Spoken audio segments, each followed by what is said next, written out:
Isang mapagpalang araw po sa ating dakilang Ama, Anak at Espiritu Santo, sa katawan natin mahal na Apo Punching.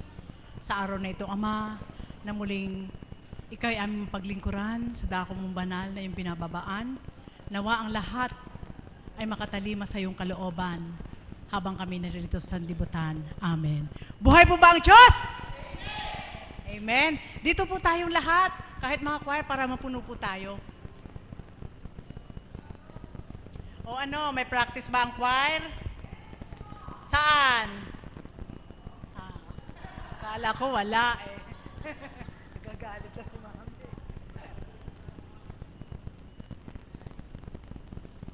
Kumusta naman ang inyong pagdalaw sa inyong mga kamag-anak sa sementeryo? Sabay ganun, ano po? Wala po ba kayo napansin? Dati po kasi, nang ako'y medyo bata-bata pa, nang ako'y tumungtong ng Bulacan, ang mga tao sa gabi, ano po, kukunti lang yung pumupunta sa umaga. Pero ngayon, marami nang pumupunta sa umaga. Amen po ba yun? Marami na. At siguro balang araw, mawawala na rin yung tradisyon na yan. Panalangin na lang po ang lahat ng namatay. Kasi wala naman na doon. Di ba? Wala na doon yung dinadasalan natin. Amen po ba yun? Buhay po ba ang Diyos? Alam niyo po mga kapatid, salamat sa Ama at muli pinahintulot niya ang araw na ito para maging facilitator po sa inyong harapan. At maraming salamat po sa mga taga-subaybay, sa ibayong dagat, mga kapatiran po, sa iba't ibang bansa.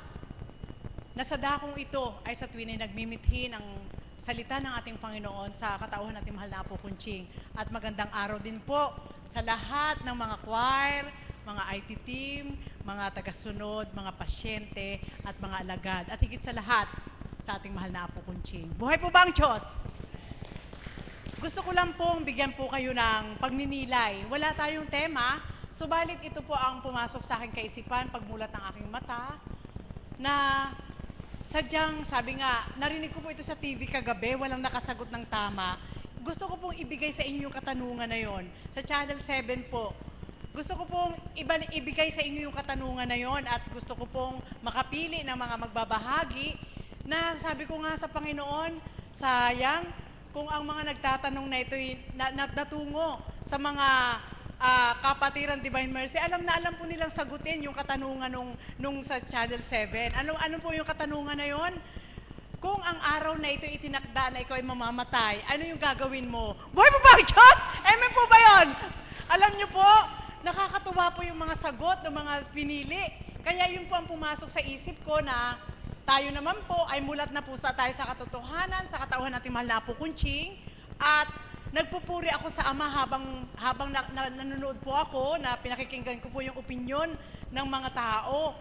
May sumagot po doon na, makinig po kayo mabuti ha, may sumagot po doon na, sabi po ng isang reporter, kung halimbawa sa araw na ito ay nakatakda ka ng mamatay, ano yung gagawin mo sa araw na ito bago ka mamatay?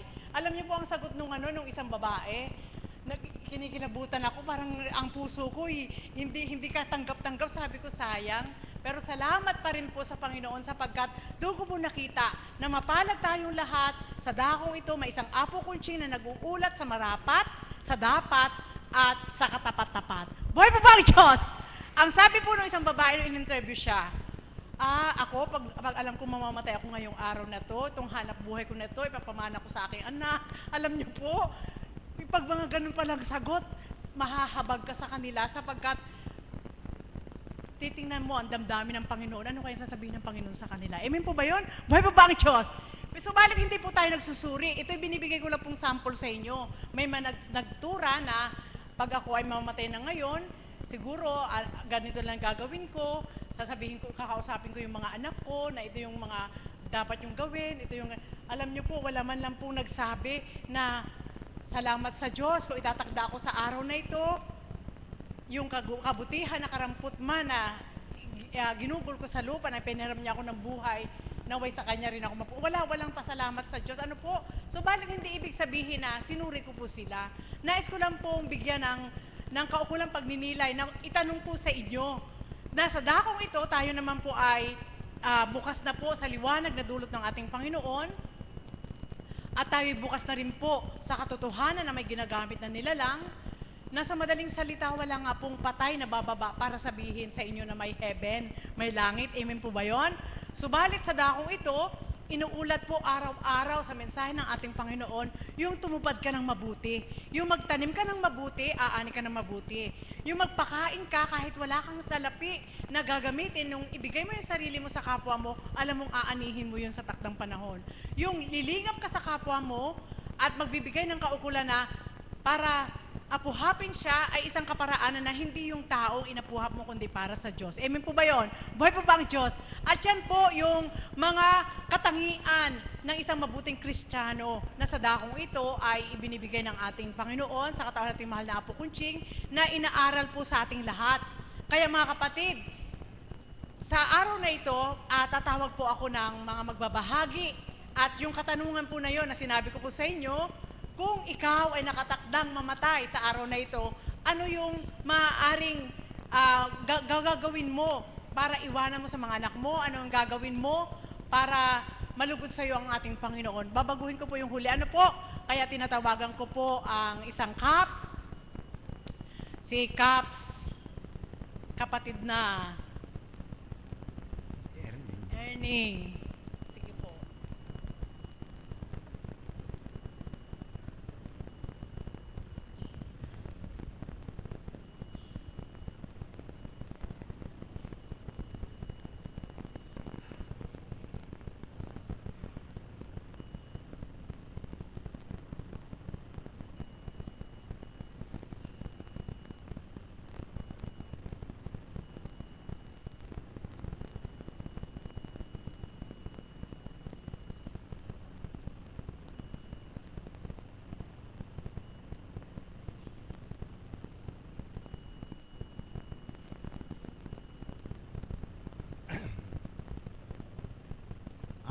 Isang magandang umaga po sa inyong lahat sa patanghaling ito.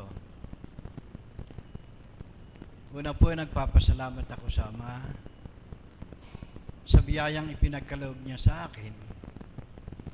At sa ganda ng temang ito, ako ang kanyang napili para magbahagi.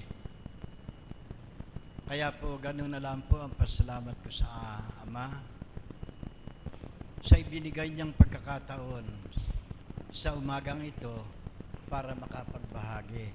Siguro po kung ako ang malalagay doon sa kung sa araw na iti aki mamamatay na, lubos na pasasalamat po ang ibibigay ko sa Ama dahil sa mahabang panahong paglalakbay ko dito sa sangkalupaan, niloob niya na makapaghanda ako, maihanda ko ang aking sarili para nang sa ganun ay kung dumating na nga po ang takda na paris ng tema natin ngayon, mayroon na akong baon para makarating o umakyat doon sa tahanang inihanda niya para sa atin. Tayo pong lahat ay nagsisikap, naghahangad para po maging karapat-dapat tayo na makasunod doon sa mga hinihinging alituntunin sa atin. Dahil maliwanag po na sinasabi niya na walang makararating sa Ama kundi sa pamamagitan niya. Sapagkat siya ang daan, siya ang katotohanan, siya ang buhay. Walang makararating sa Ama kundi sa pamamagitan niya. Kaya po gano'n na lamang po ang pasasalamat ko sa Ama. Mula po noong panahon na ako ay tawagin para makarating dito sa mahal na dambana, para makaniig at makaharap ko ang taong kanyang hinirang na walang dilitiba, ang Apo Kunching. Mula po noong ako dumating dito,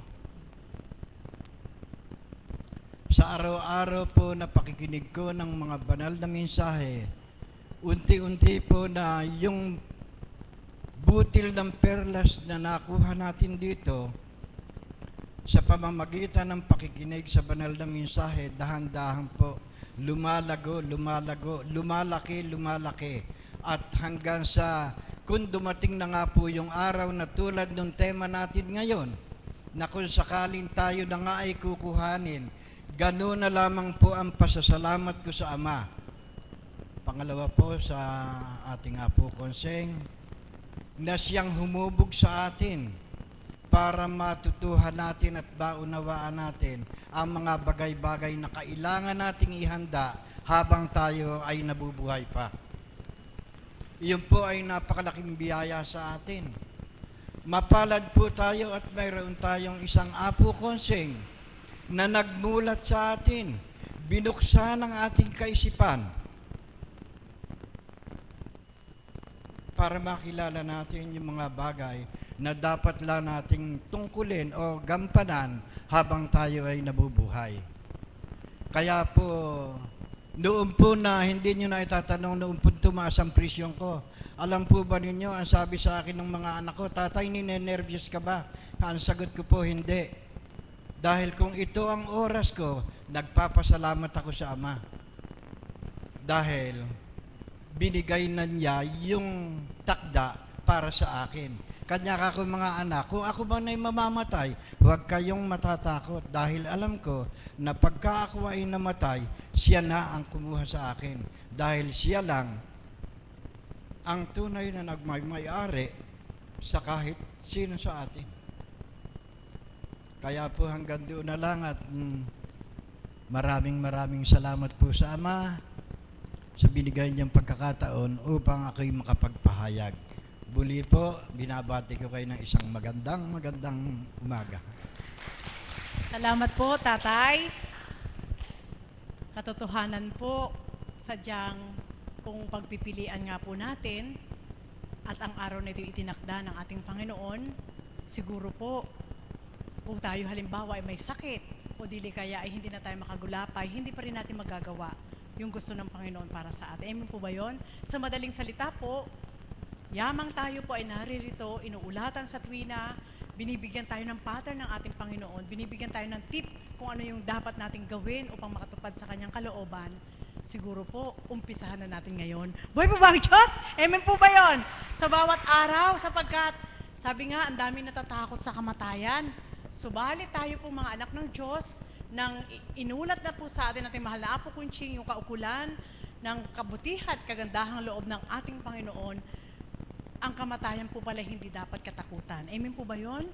Sapagkat ang kamatayan ay isang kaukulan na pagbawi ng buhay ng ating Panginoon upang tayo bigyan ng kapayapaan, kapahingahan at higit sa lahat, kagalakan na ating kakamtin. Kaya minsan, siguro po talaga pong katotohanan po yun, nung medyo nasa mundo pa ako ng tao, nung mga panahon na yon, ilang beses ko bang sinabi, mabuti pa, kuhanin mo na lang ako. Buhay po ba ang Diyos?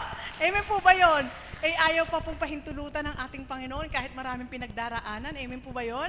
Sapagkat siya ang nakababatid at siya nakakalirip kung hanggang kailan ang buhay ng tao. Bago ko po ipagpatuloy, announcement po sa mga CAPS, pakisabi po sa kapwa CAPS, bukas daw po ng alas 8 ng umaga, mayroon daw po kayong meeting na mga CAPS at ang agenda nyo daw po ay ang tungkol sa pagtatalaga ng panibagong pamunuan. Amen po ba yun? At ganun din po para sa mga tagasunod at mga pasyente, sa Lunes po, alas 12 po ang start ng gawain po natin dahil mayroon po kaming tutunguhan na hahandugan po ng paglilingkod.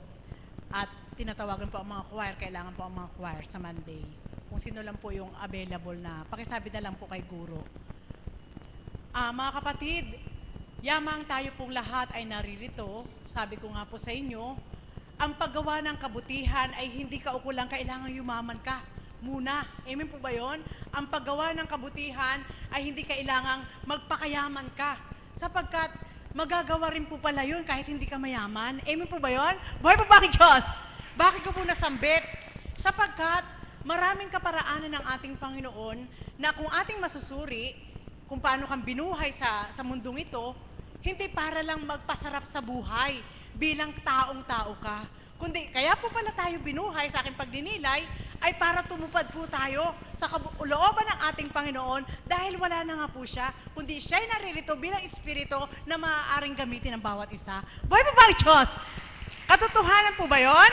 Katotohanan yon. Sapagkat sa kaparaanan po na dulot niya sa dakong ito, sa katauhan nating mahal na Apo Kunching, ngayon po natin nabibigyan ng kabuluhan ng buhay natin. Ako, para sabihin ko po sa inyo, nagkaroon lang ng kabuluhan ng buhay ko nang ako'y naging alagad. Amen po ba yon? Akala ko noon may kabuluhan ng buhay ko sapagkat kung gusto mo bumili ng ganito, mabibili mo. Kung gusto mo magtatrabaho ka, magkakapera ka. Akala ko okay na yon. Hindi po pala. At maging kayo na tagasunod o pasyente man, makapagninilay po kayo. Hindi po ganun makabuluhan ng buhay kapag puro pang mundo ang gagawin mo. Kundi ang makabuluhan po palang buhay ay yung makapaglingkod ka sa ating Panginoon dahil partisyon niyang pinibigay, wag natin siyang tatanggihan. Sapagkat ang pagtupad at pagganap ay hindi ibig sabihin na kailangan magkaroon ka muna ng titulo na maging alagad ka o caps ka o kung ano pa, kundi tayong lahat ay binigyan ng karapatan ng ating Panginoon sa kapangyarihan ng banal na Espiritu kung ano yung kakayanan mo para tumupad para sa Kanya. Buhay pa ba ang Diyos? Kaya sa pagkakataong ito, tatawagin ko naman po ang aking kapatid na Berhel. Berhel.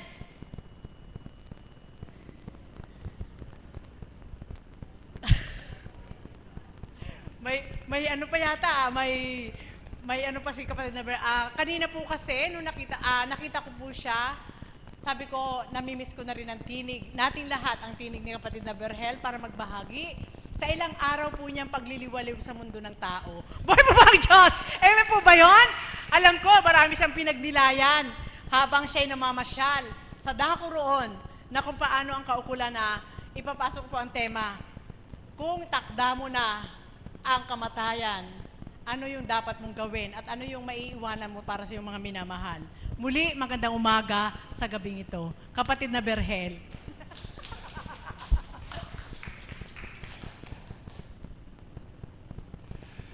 Maraming salamat po, dakilang Ama, sa muli pagkakataon po na sa akin hinandog mo, pangunahan at pagharian mo po ako ng iyong banal na Espiritu upang ang pawang maisiwalat ko po ay ang ayon sa kalooban mo. Amen. Isang mapagpalang umaga po sa ating lahat. Magandang umaga po sa inyong lahat. Pakibati po muna natin ang ating mga katabi ng kapatid. Magandang umaga. Palakpakan po natin ang ating Panginoon. Pwede ko pong malaman kung sino po dito yung mga gustong makarating sa langit. Taas po ang kamay. O, baba po. Sino po ang gustong mamatay? Ayaw po. Paano po kayo makakarating sa langit kung di mamamatay? Kaya lang po, huwag muna ngayon. Amen po ba? Nakakagalak naman po, no po. Katatapos ko lang po kasi pumunta po sa CR. Tunay nga po yung sinabi po ni Mother na alam nyo po talagang espiritu po eh. Kasi po, pagkatapos po ng anibersaryo, niloob po at pinahintulot ng ating Panginoon na ako po ay magtungo po doon sa tita ko po sa Paranaque. Maluwat na po niyang hinihiling na makadalaw po ako. Yung po yung nakuha kong pagkakataon. Alam niyo po, pagdating po namin doon sa isang lugar po na aming tinunguhan at pinasyalan, akmang-akma po sa tema ang naging kapahayagan sa aking kaisipan. Anak, pagmasdan mo ang kapaligiran. Ang mga nilalang ay aliw na aliw sa saliw ng sanlibutan. Pasyal dito, tungo dito, sakay doon. Subalit anak, ang kinatitindigan yung iyan ay kalikasang aking alay, bilang dagat na turingan. Ano kaya kung sa isang iglap na itakda ko na ang lahat ng nagsasaliwang yaan pagdakay dumatalang takda, sino kaya ang nakahanda? Amen po ba? Alam niyo po mga kapatid na pagnilayan ko po, kapag po pala ikaw ay bilang taong tao at nasa oras ka ng pamamasyal bilang tao, talaga pong ang nakapokus sa isip at puso mo ay kung paanong maaaliw ang sarili mo. Subalit kapag nasa biyaya ka na ng banal na Espiritu, pinahintulutan mang pumasyal ka sa mundo ng tao, subalit may kapahayagan siya na mapagninilayan mo na tunay ngang angkop para sa buhay mo. Palakpakan po natin ang ating Panginoon. Tapos po may tinunguhan po akong simbahan, may tinunguhan po akong simbahan, may tinunguhan po akong simbahan, 3 simbahan po iyon. At may dinalo po akong may karamdaman sa dako pong Bacoor, Cavite. Hindi po isang pamamasyal o anuman, kundi mayroon pong nais ibinsahe ang ating Panginoon. Tapos po, mayroon pong doon po sa pagtungo sa isang simbahan, mayroon pong pinalapitang pasyente, pinakita po yung mga tao na nagtitinda po ng kung ano-ano, ganito po. Ipapasok ko na po yung ating tema. Totoo po yung sabi ng kapahayagan na kapag po ikaw ay nasa sanlibutan, bago ka pumanaw, ang inaayos mo ay ang mga last will and testament mo, kung kanino mo ibibigay yung lupa mo, kung kaninong parte ito, kung kanino yung alahas mo, kung itong nakaimbak mo sa bangko ay para sa anak mo bang bunso, panganay mo, etc., etc. Subalit, kapag po palang isang tao ay nasa biyaya na ng ating Panginoon, isa lang po ang sinisigurado niya kung dumatal na ang takda ng buhay niya. Yaon ay ang nakilala niya ang Diyos sa lupang ito upang sa pagbawi ng buhay niya, makasama niya siya. Palakpakan po natin ang ating Panginoon. Ako po, may isa pa po akong layunin kung sakali pong daratal na ang takda ng buhay ko. Sa pamamaalam ko po, kakausapin ko po yung mga mahal ko sa buhay.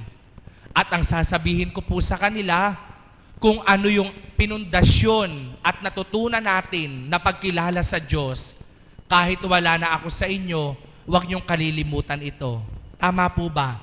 At yung mga natutunan natin sa banal na dakong ito, kailan naman iwaglit sa puso nyo upang wala man ako sa tabi nyo at kung kayo nakikipagsapalaran pa sa mundo, makaya nyo rin ang lahat ng pagdaraanan nyo. Tama po ba?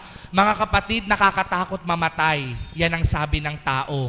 Subalit sa mga taong nakakakilala sa Diyos, ang kamatayan na isang kaparaanan upang makamit mo ang minimithi mo sa buhay. At doon sa pagmimithi mo, hirap man at dusa ang nakamtan mo sa lupang ito, kapag nanaig at kinilala mo ang Diyos mo, pagdating po sa kalangitan, buhay na walang hanggan, puspos ng kagalakan, wala ng kalumbayan, wala ng karamdaman, kundi pawang kagalakan, kapiling ang sa atin ay bumuhay. Amen po ba? Kaya hindi ko na po papakahabaan, ang nais ko lang po, kung dumatal na ang takda o daratal na ang takda, yung pong mula nung nakilala ko siya, hanggang sa oras na kukunin niya ako, ay wag nang mawaglit pa siya. At yung mga iiwanan kong pamilya ay wag ding mawalay pa sa kanya. Magandang umaga po at maraming salamat. Salamat anak.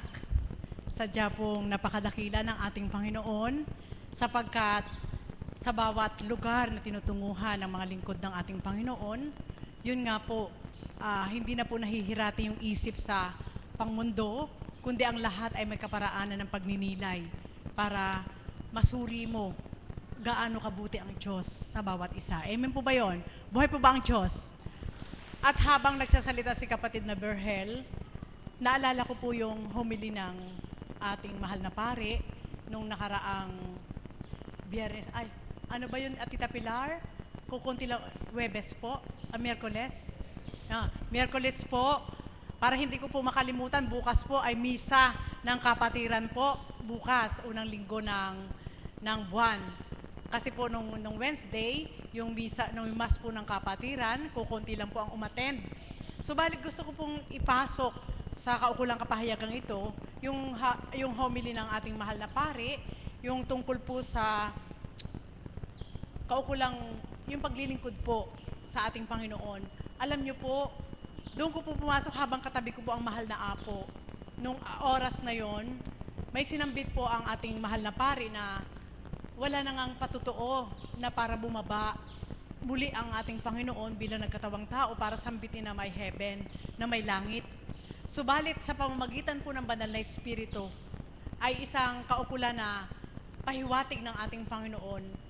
Kumbaga po, yun ay isang kaparaanan ng pakikipag-ugnayan ng ating dakilang Ama sa tao na siya ay totoo. Buhay po ba ang Diyos? Alam niyo po, habang sinasambit po yun ng mahal na pare, katabi ko po ang mahal na apo, hinawakan ko po ang mahal na apo, nakapikit po ang mahal na apo, at sabi ko po sa kanya, sinasambit sa aking isip ng Espiritu na sa dako roon, kayo po ay isang tunay na patotoo na ang Diyos ay bumaba sa lupa sa pamamagitan ng Banal na Espiritu. Sabi ko po sa mahal na apo, bakit ko po nasambit yun?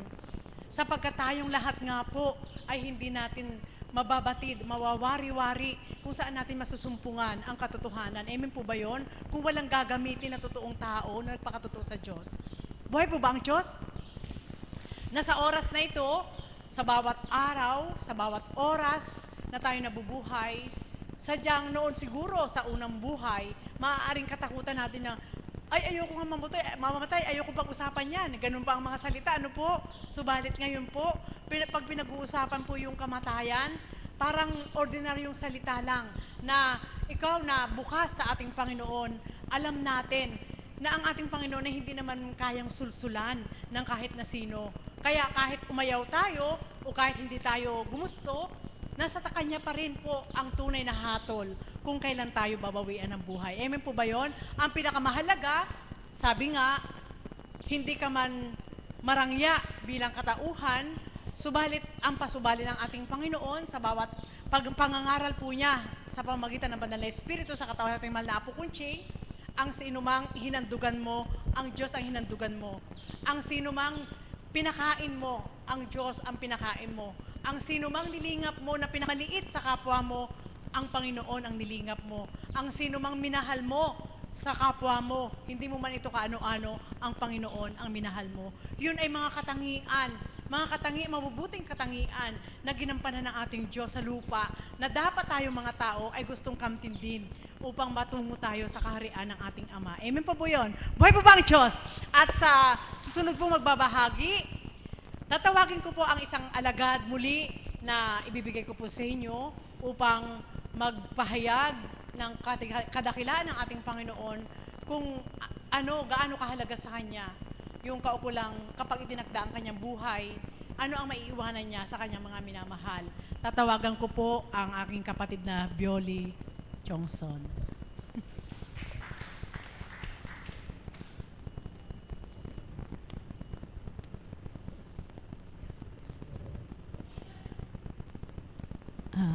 Isang mapagpalang umaga po sa ating lahat, mga kapatid. Sasariwain ko lang po yung pinahayag na ating kapatid na Marisa. Kung tayo nga po ba ay tinatawagan na ng Panginoon sa dakdang panahon, ano nga po ba ang maisusulit natin sa araw na iyon? Sa akin pong palagay, ako po'y labis na nagpapasalamat sapagkat sa buhay ko ngayon, nang mapadako ako sa lugar na ito, napakarami ko na pong natutunan at lubos po ako nagpapasalamat sa ating mahal na Apo Kunching na kinalugdan ng Banal na Espiritu. Sapagkat yung pong mga kaalaman na dapat natin tuparin samantalang tayo'y nabubuhay sa mundong ito. Ano nga po ba ang nais na Panginoon na gawin natin sa mga sandaling tayo ay naririto pa sa ibabaw ng lupa? Unang-una po sa natutunan ko, ialay natin sa Panginoong lahat ang buhay at siya ang magtatakda kung ano ang nararapat sa atin. At isuko na po nating lahat ang ating mga nagawang kasalanan hanggang tayo ay nakapagsasalita pa, sapagkat kung dumating na nga po ang takda na hindi na tayo makapagsasalita, paano tayo makakahingi ng kapatawaran sa ating Panginoon? Yun nga pong mga pagpapala na natamo natin dito sa ibabaw ng lupa, sa pamamagitan ng ating pagsisisi sa lahat ng ating mga kasalanan, batid ko naman na pakikinggan ng Panginoon ang ating daing sa Kanya. At yun nga po, kung dumating na ang takda, ay masaya tayong makakaharap sa Panginoon kung ang lahat ay naisuko na natin sa Kanya. At doon naman po sa mga pamilyang ating maiiwan, ipamulat po natin sa ating mga anak ang pagmamahal at pagbibigay sa bawat isa kung may nangangailangan ng tulong. Magtulungan silang magkakapatid at maiwanan natin sila ng magandang halimbawa. Unang-una na tayong mga magulang ang magmulat sa ating mga anak yung magandang pagsasamahan, pagmamahalan, pagtutulungan. At kung tayo man ay mawala na sa mundong ito, tayo po lahat doon patungo Wala po tayong exemption sa Panginoon na hindi tayo paparoon ano po.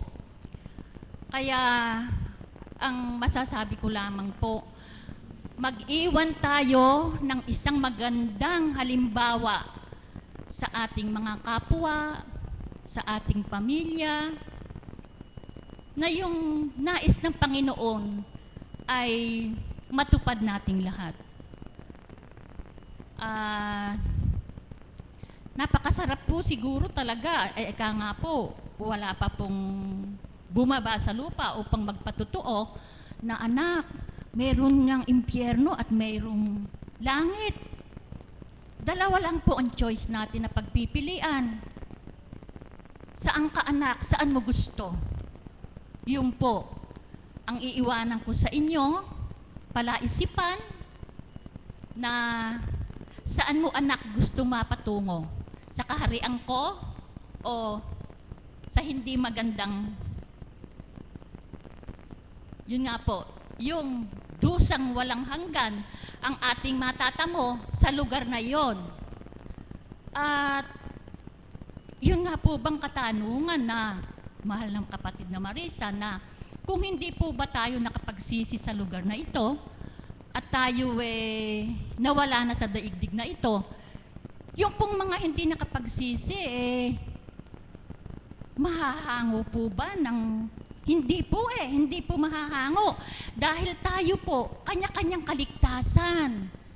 Ang ating pong mga anak, ang ating asawa, hindi po natin mahihiling sa Panginoon na iligtas mo po silang lahat kung hindi naman po nagsisipagbago.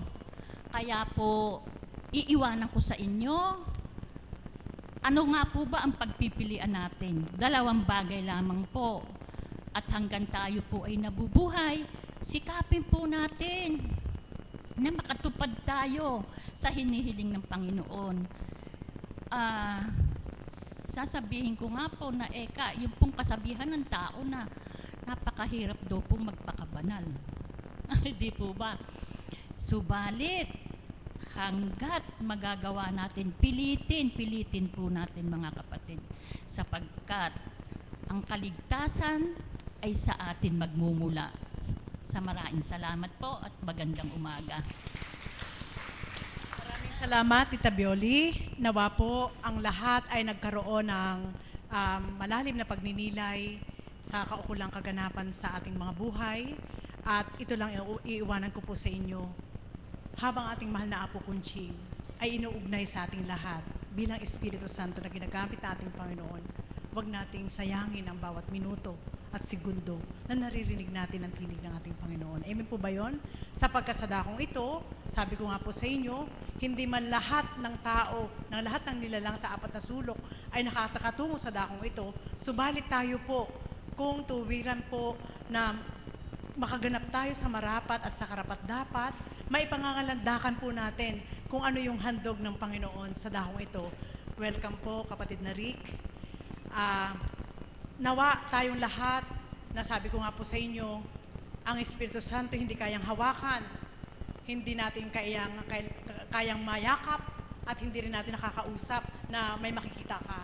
Kundi, ibinibigay ko po sa inyo ating mahal na Apo Kunching, na ginagamit ng ating Panginoon, mayayakap nyo, makakausap nyo, makakanig nyo bilang Espiritu. Na doon sa choice na ibinigay ni kapatid na Bioli, impyerno o langit, nasa gitna po ang pastol, ang ating mahal na Apo Kunching na magbibigay sa atin araw-araw ng tamang aral, ng tamang halimbawa sa pagtupad at pagganap sa Diyos. Kaya para po tayong lahat ay makapili sa kaharian nating Panginoon, sundan po natin ang panuntunan ng ating Panginoon sa paggamit ng ating dakilang Ama sa katawan nating mahal na Apo Kunching sa pamamagitan ng liwanag ng Banal na Espiritu na sa atin ay ibinibigay sa bawat araw. Muli, magandang umaga po sa inyong lahat. Inaanyayahan ko po kayong tumayo.